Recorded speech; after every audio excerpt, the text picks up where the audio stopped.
Greetings, this is John Sheehan. I'm live in Pittsburgh, PA, and today we're going to talk about what's going on with your local comic book shop. Now, the comic book industry had completely quit shipping new comics for the past couple months because of the situation going on. They've started shipping again, but there's not a lot of stuff in the shops. It's still coming out in much smaller numbers than before. Everything's scaled back. Now, what this means economically is local comic shops, a lot of them haven't been able to be open at all, and even if they have, they haven't got new product, and they make most of their money from the new weekly shipments of comics. So what I'm going to do today, if you'd like to support your local comic shop and you don't have any idea what to get, I'm going to suggest a couple of things for you. So first off are these 100-page giants from DC, and these are great. They cost, I believe it's $5. They're 100 pages, and they reprint 4 stories or so from the past, and they have 1 or 2 short new stories. So there's 5 or 6 stories in each one, and previously they had only reprinted pretty recent stories, but with these 2 that came out, the Titans 100-page giant and the Beyond the Unknown 100-page giant, they've started reprinting stories from the 60s on too, so they've really gone into their back catalog. So you've got the great Adam Strange story from the 60s. I believe it's from the 60s. Possibly 70s, I'm not quite sure. The Teen Titans definitely goes back to the 60s. And yeah, you have history, you have new stories, and at $5, these are pretty much a must-buy for you. So that's the cheapest way to go.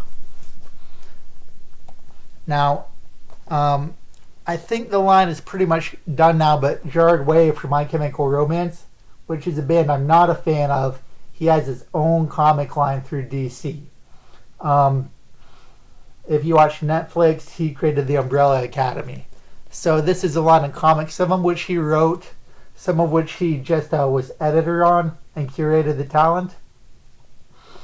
And these are a little bit more offbeat, a little bit less traditional. The art is a little bit less traditional as well. This is Carson, has a cybernetic eye. And so these aren't being published anymore, but trade paperbacks of these should be in stores. And most of them are pretty self-contained. They don't really allude to a lot of earlier stories. So you can pick these up, you can read them, and these are $15, $16 or so. If the store runs a sale, you might be able to get them a little bit cheaper.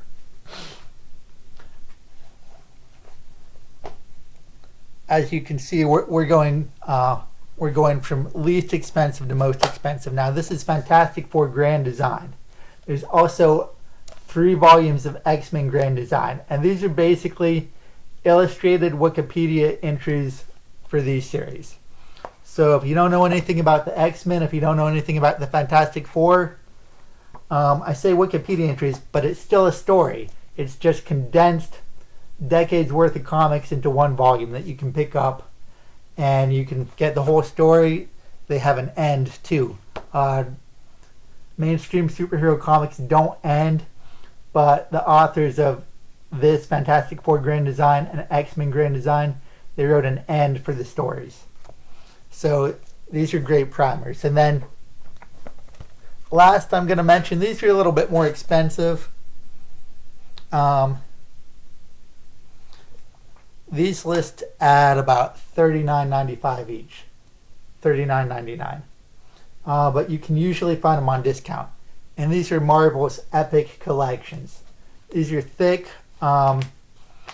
You'll get 15, 20 issues here. So you do get a lot of reading. And they reprint some of Marvel's most classic stories. Typically, they're from the 60s to the 90s. I don't know if they've done anything much newer than the 90s. But Marvel has published so much stuff, and the stuff that makes it into these epic collections is usually the primo stuff. So, and Marvel comics tended to be pretty easy to understand up to the 90s. So you can pick up one of these volumes, and even if you're not familiar with the characters, you should get a good idea pretty quickly. So those are my recommendations. Hope everyone's doing okay, and see you next time.